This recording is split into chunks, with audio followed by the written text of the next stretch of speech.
I love what barbecues like symbolize. What does it symbolize? Like unity. Oh, yeah. Unity. I grew up in a household that my voice wasn't prioritized. Like as an adult, as a working artist in this community, I'm just trying to get people to listen, no matter how I can. Life is like a carousel, won't you go round with me? Well, my name's Eliza. I am 26 years old, born and raised in Stockton, California, and I am a community organizer, artist, and I work in nonprofits.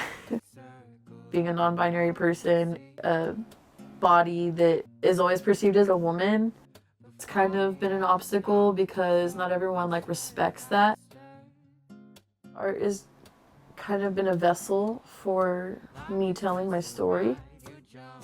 Zines gives me a way to kind of solidify my storytelling.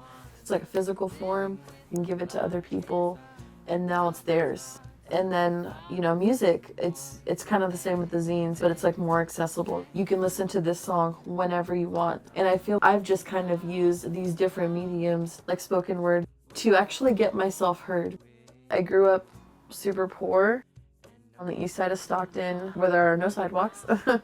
And my parents, I lived with my mom and my stepdad. They were both addicts, actively in their addiction. You don't really talk about what's going on. I loved going to school because I got to get out of there and I got to see something else. And I was bullied at school, and I was bullied for my weight and for being poor. It could harden you, it could soften you. I think it gave me a harder shell, but a softer heart. 6th, 7th grade, I started writing poetry. It was kind of really emo, and it rhymed a lot, and I was just really kind of obsessed with the formula of poetry because it was easy to digest and read as opposed to reading a book. And a teacher told me I was good at it, and so I kind of ran with it, and I've been doing it ever since. Themes that I usually explore in my poetry are usually just personal experiences I've had. Dress on waist, any feeling of cute I might have had today has since been evaporated with the heat wave. That medium allows me to actually tell my story in a way that they can experience what I experienced. I like to make zine because it kind of takes the writing element and the visual element and puts them together in one medium. My first zine, which was about growing up in a plus-size body, how you're treated in the world, how you view yourself, how you equate your value, how the media portrays you, all of these things. I got to print 10 copies, realized I could make a profit to support myself so that I could print more, and people cared. Followed me on Instagram and were like, hey, I just want to let you know that this zine helped me through some things I've been struggling with.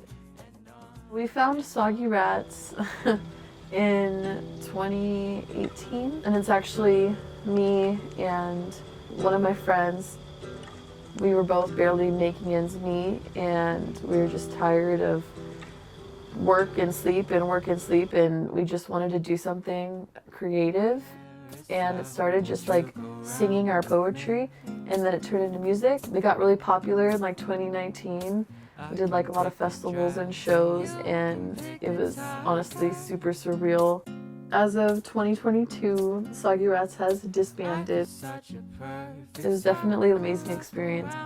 This little family in a time in my life where things were really tumultuous and heavy and unstable, but it kind of provided me something I felt proud about. My on and off partner at the time, was physically abusive, committed suicide, and it was really, really traumatic. We had a really bad relationship, so I kind of lost it, and I needed some time to get it together. And then I saw Tuleberg Press, which is a local nonprofit in town. They make paper, they publish local authors, they make books. Anything that has to do with the literary arts. They had this program called Pieces to Piece, where you can bring an article of clothing and make paper out of it to then bind into a journal and then write. So I brought one of his t-shirts. We made paper out of it, and it was very cathartic. Then the opportunity happened where they needed a zine teacher. I jumped on it and I started working for them in their after school program. And now it almost feels like this ecosystem that is thriving off one another in a really awesome way. By being a teacher and facilitating creative spaces, it's definitely allowed me to at least pass the torch. There you go.